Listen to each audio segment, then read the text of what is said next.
केले का सगळं?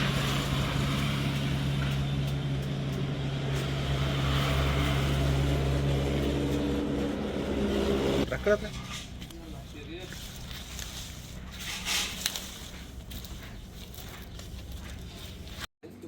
आपला पेपर बंदोबस्त ते 32 सोडून 2 बंदोबस्त लागले. हात लावून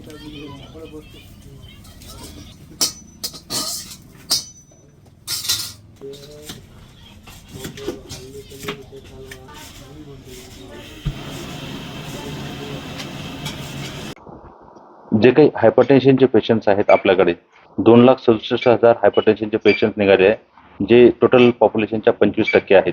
आणि डायबिटीजचे 81,000 आहेत, जे अराउंड 8%च्या आसपास याच्यामध्ये निघालेले आहे. याच्यामध्ये आपले समुदाय आरोग्य अधिकारी प्रत्येक घरोघरी जाऊन त्यांची तपासणी व तसेच आशा हे सीबॅक फॉर्म भरतात आणि समुदाय आरोग्य अधिकारी त्यांचं निदान सब सेंटर लेवलला आणि PSC लेवलला वैद्यकीय अधिकारी करतात. यासाठी लागणारं मेडिसिन्स मुबलक प्रमाणात आपल्याला उपलब्ध आहेत. त्यांचं रेग्युलर मेडिसिन लोकांनी घेणं अपेक्षित आहे. विद्यार्थ्यांची संख्या प्रमाण वाढलं आहे. हो, नक्कीच विद्यार्थ्याचं प्रमाण सुद्धा याच्यामध्ये वाढत आहे. जे काही जीवनशैली आहे याच्यामध्ये फार मोठा बदल झालेला आहे. म्हणून लहान वयात सुद्धा डायबिटीज आणि हायपरटेन्शन हे प्रामुख्याने जे आपल्याला पूर्वी दिसायचे नाही, या वयामध्ये ते दिसण्याचं प्रमाण दिवसेंदिवस वाढत आहे. आपल्या राष्ट्रीय कार्यक्रमाअंतर्गत जे असंसर्गिक रोग नियंत्रण कार्यक्रम आहे त्याच्या अंतर्गत आपण 30 वर्षाच्या वरच्या सर्व जे व्यक्ती आहेत त्यांचं आपण स्क्रीनिंग करत असतो. त्यामध्ये आपण मधुमेह, हायपरटेन्शन आणि कॅन्सर ह्या तिन्ही रोगाबद्दल आपण स्क्रीनिंग करतो.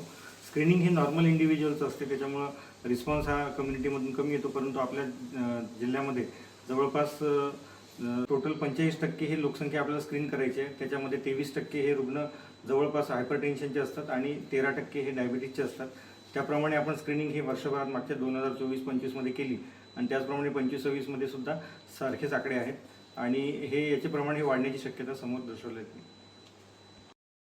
नमस्कार, माझं नाव Moin Khan, as a gym trainer.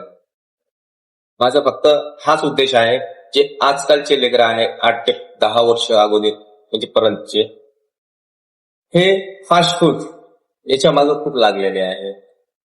याचा दुष्ट परिणाम शरीरावर खूप होणार. हा स्वतःला वाटते का खूप चांगले पदार्थ आहे, पण याचा परिणाम खूप बेकार होणार आहे. तर माझं एवढंच बोलणं आहे, तर याला अवॉइड करा आणि जास्तीत जास्त आईबाबांना त्यांच्यावर लक्ष ठेवायचं आहे, त्यांना खाऊ नाही द्यायचं आहे.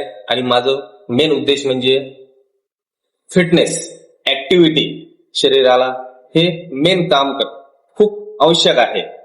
जसं जिम आहे, रनिंग आहे आणि योगा आहे. तुम्हाला शरीराला ऍक्टिव्हिटी खूप आवश्यकता आहे.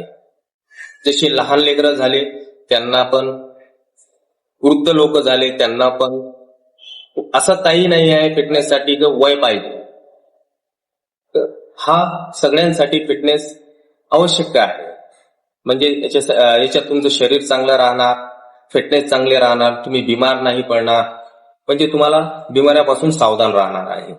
तर माझं एवढंच बोलणं आहे की तुम्ही फास्ट फूडच्या मागे लागू नका, चांगले वस्तू खा आणि स्वस्थ जीवन चांगलं ठेवा. बस एवढंच उद्देश आहे माझं.